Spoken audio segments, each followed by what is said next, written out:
So I'm making the form for the concrete that's going to be poured for that countertop.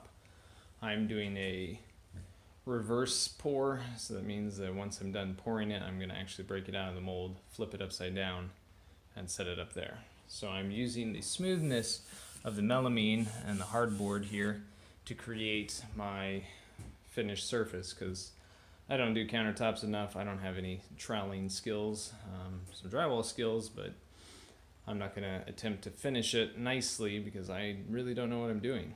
But this method takes the skill out of it as far as the troweling goes. So I have mocked up my countertop and I've cut it to shape, and then over here I had to add a piece onto it. So this is where the melamine is joined, and I have pocket holes, pocket screws that are holding the bottom of it together, so they're joined. So there will be this very tiny line that's going to be running through this part of the concrete, which I will attempt to sand out with just some sandpaper because it's a very fine line.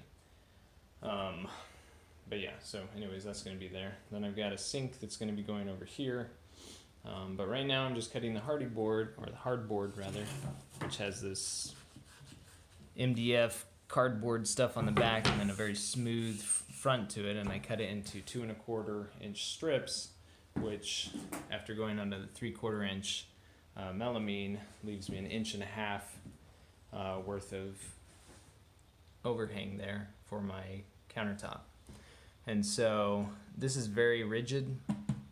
Since it's only going up 1.5 inches, it's not like wobbly. But yeah, so anyways, I'm putting screws around it as I go.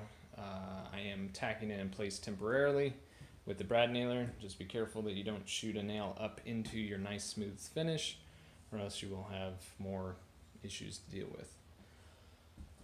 But yeah, so that is the process I'm going through right now before I pour the